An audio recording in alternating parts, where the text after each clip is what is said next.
Assalamualaikum warahmatullahi wabarakatuh.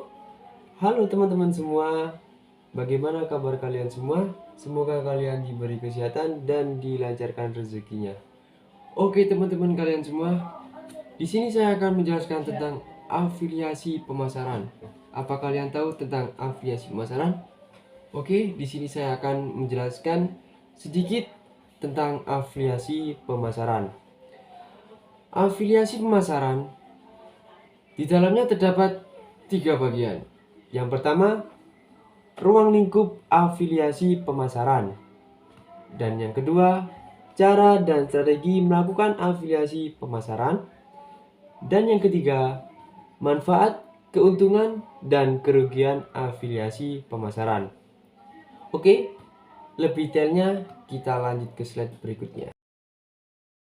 Afiliasi pemasaran merupakan salah satu cara pengembangan bisnis dengan cara memanfaatkan sosialisasi yang secara terarah dilakukan oleh diantaranya individu, badan usaha, atau organisasi, dan kedua belah pihak akan mendapatkan keuntungan seperti yang sudah disepakati bersama. Oke, lanjut ke slide berikutnya. Di dalam afiliasi pemasaran terdapat pihak yang terlibat dalam afiliasi marketing. Dan yang pertama yaitu produser. Oke, saya akan menjelaskan sedikit saja. Produser adalah pihak yang memproduksi barang yang akan dijual oleh affiliate marketer. Nantinya produser bisanya merupakan perusahaan besar seperti vendor, merchant, kreator produk, atau retailer. Dan yang kedua yaitu affiliate marketer. Apa itu affiliate marketer? Yaitu orang-orang yang akan membantu menjual produk dari produser. Affiliate marketer menggunakan berbagai macam teknik pemasaran. Pemasaran yang dilakukan itu pemasaran online untuk mendatangkan pengunjung dan meningkatkan penjualan. Dan yang terakhir yaitu affiliate network. Affiliate network yaitu tempat bertemunya produser dan affiliate marketer. Oleh karena itu, affiliate network sering juga disebut dengan marketplace. Affiliate network adalah pihak yang memiliki teknologi dari sistem yang memungkinkan affiliate marketer untuk menjual barang-barang dari produser. Oke teman-teman, kita lanjutkan ke slide berikutnya. Di sini terdapat cara melakukan afiliasi pemasaran. Yang pertama, pay-per-click atau PPC. Pay-per-click PPC bahwasanya adalah salah satu strategi dari pemasaran online, yang mana memasang iklan hanya membayar jika ada konsumen yang mengklik iklan tersebut. Dengan teknik ini, iklan yang relevan dengan isi halaman web ditampilkan bersama dengan konten. Dan yang kedua, perbandingan belanja.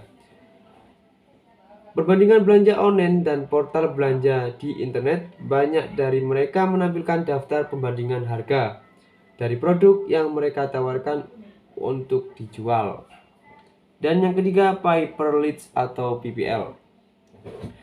Merupakan program yang akan membayar mengiklan jika mengiklan dapat mengajak orang lain untuk menjadi member dalam situs tersebut. Dan yang keempat yaitu pay per sale. Dengan adanya pemasaran online model pay per sales, maka pengiklan akan mendapatkan bayaran apabila pengiklan dapat menjual suatu barang atau jasa yang ditawarkan oleh salah satu perusahaan. Dan yang kelima, bisnis promosi melalui website. Kalian tahu kan apa itu website? Bisnis promosi melalui website yaitu mereka menawarkan diskon dan rabat kepada pelanggan yang memilih untuk membeli secara online. Beberapa dari mereka menawarkan layanan pengiriman gratis untuk pelanggan. Dan yang terakhir yaitu email, blog, dan forum.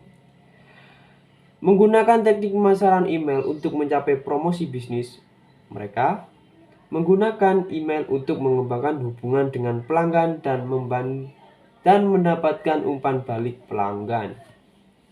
Oke, kita lanjut ke slide berikutnya. Oke teman-teman, di sini terdapat strategi melakukan afiliasi pemasaran.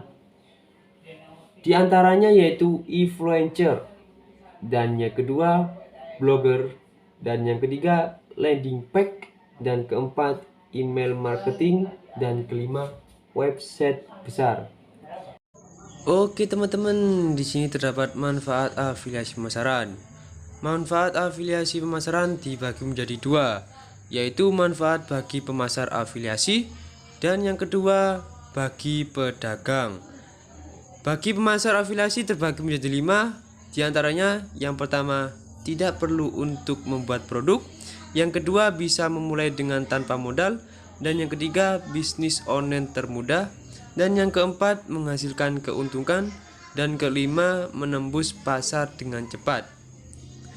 Adapun manfaat bagi pedagang, yang pertama produk-produk dari pedagang yang berbeda diiklankan oleh banyak pemasar, dan yang kedua setelah afiliasi baru saja memperluas pasar pedagang, dan yang terakhir afiliasi sedang melakukan kerja keras iklan untuk produk Anda. Oke teman-teman, di sini terdapat keuntungan afiliasi pemasaran. Afiliasi pemasaran keuntungannya terdapat 7 macam teman-teman. Yang pertama, tanpa modal investasi. Yang kedua, tanpa risiko kerugian. Yang ketiga, sangat mudah dijalankan teman-teman. Jadi tanpa modal investasi, jadi kita tidak perlu modal teman-teman. Dan yang kedua, tanpa risiko kerugian, jadi kita jangan takut rugi ya teman-teman, soalnya kita tidak membutuhkan modal investasi. Dan yang ketiga, sangat mudah dijalankan. Jadi apa itu yang sangat mudah dijalankan? Kita itu menjalankan ini secara online, jadi kita menjalankannya dengan mudah, menunggu dengan sendirinya, datang sendirinya. Yang keempat, peluang menghasilkan yang sangat besar. Jadi kita tanpa modal tapi kita peluang mendapatkan penghasilan yang sangat besar teman-teman. Dan yang kelima, tidak butuh pengalaman menjual atau marketing. Dan yang keenam, banyak pilihan dan celah peluang. Jadi peluangnya itu banyak teman-teman, celah-celah untuk memasarkan itu sangat banyak. Dan yang ketujuh, tidak berurusan dengan pengepakan dan pengiriman barang. Oke teman-teman, kita lanjut ke slide berikutnya. Oke teman-teman, tadi kita menjelaskan tentang keuntungan. Di dalam bisnis pasti ada keuntungan dan kerugian. Di sini saya akan menyebutkan dan menjelaskan kerugian dari afiliasi pemasaran. Risiko, salah satu komponen dalam melakukan kegiatan bisnis. Adapun kerugian dalam afiliasi pemasaran. Yang pertama, adanya praktik internet ilegal dan iklan yang tidak etis. Jadi hati-hati ya teman-teman, jangan sampai internet ilegal. Yang kedua, terdapat spamming. Dan ketiga, afiliasi pemasaran tidak sesuai dengan standar industri yang tidak memiliki regulasi pusat. Oke teman-teman, di sini saya sudah menjelaskan tentang apa itu afiliasi pemasaran, info lebih lanjut, dan jika kalian mau bertanya-tanya ke saya, jangan lupa tinggalkan komentar di bawah ya. Oke teman-teman, cukup di sini saja penjelasan tentang afiliasi pemasaran. Jika kurang jelas, saya mohon maaf yang sebesar-besarnya. Terima kasih dan sampai jumpa kembali. Assalamualaikum warahmatullahi wabarakatuh.